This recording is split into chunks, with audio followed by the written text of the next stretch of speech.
사람은 무엇으로 사는가? 톨스토이.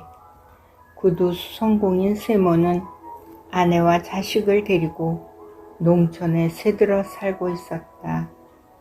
재산이 없는 그는 오직 손님의 구두를 고쳐주는 대가를 받아 가족을 먹여 살리고 있었다. 빵값은 비싼데 들어오는 돈은 형편없이 적기 때문에 어떻게 살아야 할지 막막할 때가 한두 번이 아니었다.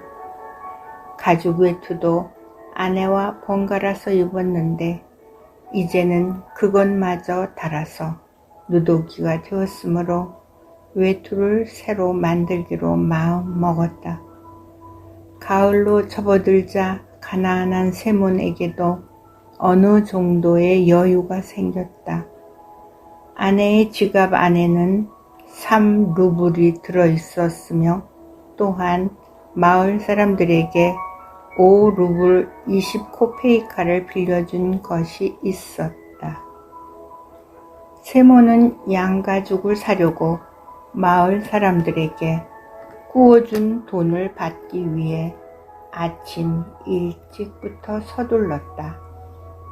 그는 식사를 마치자 루비시카 위에다 아내의 속옷을 껴입고 그 위에 다시 외투를 걸친 다음 3루블을 주머니에 넣고 나무 막대기를 지팡이 삼아 마을을 향해 떠났다.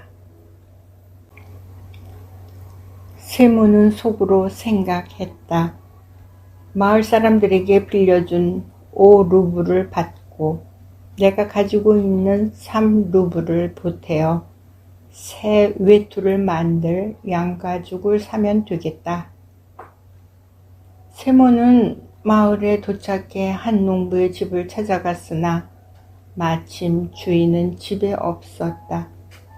농부의 아내는 일주일 안으로 돈을 갚겠다고 약속했다. 또 다른 집을 찾아갔으나 그 농부도 지금은 돈이 한 푼도 없다고 통사정을 하면서 장화를 고치는 데 쓰라고 고작 20코페이카를 주었다. 난처해진 세모는 할 수 없이 가죽을 외상으로 사려고 했으나 상점 주인은 외상을 주려고 하지 않았다. 돈을 내세요. 돈만 내면 마음에 드는 가죽을 얼마든지 주겠소. 외상이라면 이제 진절머리가 나요. 세모는 어쩔 수 없이 농부에게서 받은 20코페이카와 또 한 집에서 낡은 털 장화를 수선하는 일을 주문받고 집으로 돌아올 수밖에 없었다. 세모는 기분이 몹시 상하고 맥이 풀려 20코페이카로 술을 마셔버리고 집으로 돌아가고 있었다. 집에서 나설 때는 조금 추운 것 같았는데 술을 마시고 나니 가죽 외투가 없어도 따뜻했다. 세모는 한 손에 든 지팡이로 꽁꽁 언 땅을 두드리고 다른 손에 든 털 장화를 흔들면서 중얼거렸다. 가죽 외투 같은 건 없어도 좋아. 술을 마시고 나니 온몸이 후끈거리는걸. 가죽 외투 같은 것은 필요 없어. 그런데 나한테는 필요 없으나 옆편 내가 가만히 있지 않을 테니 몹시 골치 아프게 생겼군. 나는 죽을 힘을 다해 일하는데 언제나 콧방귀만 끼고 있으니 우라통이 터진단 말이야. 그놈들이 이번에도 돈을 가져오지 않으면 모자를 빼앗아 버릴 테다. 아, 그렇게 하고 말고. 그런데 이게 무슨 짓이라? 고작 20코페이카를 주다니. 이걸 가지고 무엇을 하란 말인가? 기껏 해야 술 한잔 마시면 그뿐인걸. 그래, 네 놈들은 형편이 없다고 엄살 떨지만 나는 죽을 지경이라고. 내 놈들은 집도 있고 가축도 있고 그 밖에도 가진 것이 많지만 나는 고작해야 이 낡은 외투뿐이야. 내 놈들은 농사를 지어 빵을 얻지만 나는 모든 걸 돈으로 사야 해. 무슨 수를 써서라도 일주일에 3루블은 있어야 빵을 살 수 있어. 집에 돌아가 빵이라도 떨어졌으면 당장 1루블하고 50코페이카는 써야 하는데 이런 형편이니 빨리 내 돈 갚으란 말이야.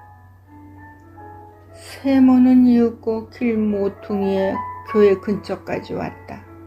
그때 교회 뒤에서 무엇인가 흰 물체가 보였다. 주위가 이미 어두워졌기 때문에 숨을 죽이고 지켜보았지만 무엇인지 알아볼 수가 없었다. 여기에는 저런 돌 같은 것은 없었지. 그러면 가축인가? 아니야, 가축 같지는 않은데 머리는 사람 같아 보이는데 어쩐지 너무 하얗군. 그리고 사람이라면 이런 곳에 있을 리가 없어. 세모는 좀 더 가까이 다가갔다. 그때서야 똑똑하게 보였다. 그런데 정말 이상한 일은 그것은 사람이 분명한데 죽었는지 살았는지 알몸으로 차디찬 교회 벽에 기댄 채 웅크리고 앉아 꼼짝도 하지 않는 것이었다. 세모는 갑자기 무서운 생각이 들었다. 아마도 나쁜 놈들이 저 사람을 죽인 후에 옷을 벗기고 여기에다가 버린 것이 틀림없어. 가까이에서 우물거리고 있다가는 나중에 무슨 변을 당할지는 알 수 없는 일이야. 세모는 그 옆을 그냥 지나쳐버렸다. 교회 모퉁이를 돌아가니 사나이는 보이지 않았다. 교회를 지나 한참을 걸어가다가 뒤를 돌아보니 사나이가 벽에서 몸을 떼어 움직이고 있었다. 어쩐지 무슨 동정을 살피고 있는 것 같아서 더욱 겁이 났다. 가까이 가볼까? 그냥 가버릴까? 가까이 다가갔다가 재수 없이 봉변을 당하면 어쩌지? 저놈이 어떤 놈인지 모르지 않는가?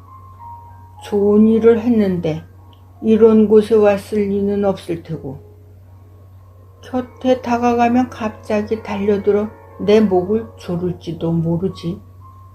그렇게 되면 나는 끝장이고 목을 조르지 않는다고 해도 결국은 귀찮은 일을 당할 거야. 저 사내는 지금 알몸인데 내가 입고 있는 옷을 몽땅 벗어줄 수도 없고. 아, 하느님, 제발 무사히 지나가게 해주십시오. 세모는 걸음을 재촉하여 교회를 거의 다 지나가게 되었는데 갑자기 양심의 소리가 들려오기 시작했다. 세몬, 넌 도대체 무엇을 망설이는 게냐? 사람이 저렇게 죽어가고 있는데 겁을 먹고 슬그머니 도망치려 하다니 내가 대단한 부자인가? 아니면 빼앗길 만한 물건이라도 가지고 있다는 말인가? 그것은 좋지 않은 것이야, 세몬. 세몬은 결국 발길을 되돌려 사나이에게 다가갔다. 세몬이 가까이 다가가서 자세히 살펴보니 그는 젊으며 힘도 있을 듯하고 몸에는 아무런 상처도 없었다. 그러나 추위 때문에 몸이 얼어붙은 채로 벽에 기대어 세몬 쪽을 보려고도 하지 않았고 너무 지친 나머지 눈을 들어 쳐다볼 수도 없는 형편이었다.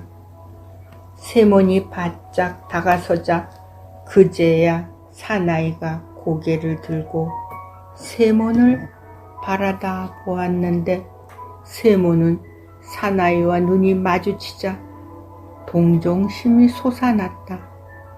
세몬은 들고 있던 털 장화를 땅바닥에 내려놓고 허리띠를 풀어 장화 위에 놓은 다음 급히 외투를 벗었다. 이러고 있으면 어떻게 되는 줄 알아? 빨리 이것을 입어요. 세몬이 두 팔로 사나이를 부축하여 일으키자 사나이는 겨우 일어났는데 자세히 살펴보니 키도 크고 몸과 손도 깨끗하고 온화해 보이는 얼굴이었다. 세몬은 그의 어깨에 외투를 걸쳐 소매를 끼워주고 옷자락을 당겨 허리띠까지 메어주었다.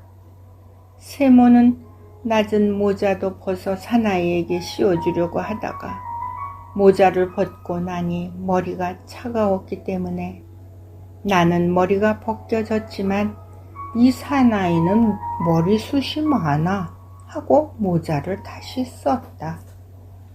그보다는 장화를 신겨주는 것이 훨씬 낫겠지?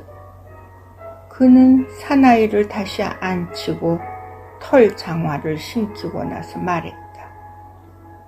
왜 말이 없나? 이런 곳에서 밤을 지샐 작정인가? 날씨가 추우니 빨리 집으로 가야지. 걸을 힘이 없으면 여기 내 지팡이가 있으니 이것을 짚고 걸어요. 자, 기운을 내요. 걸음을 떼면서 세몬이 말을 걸었다.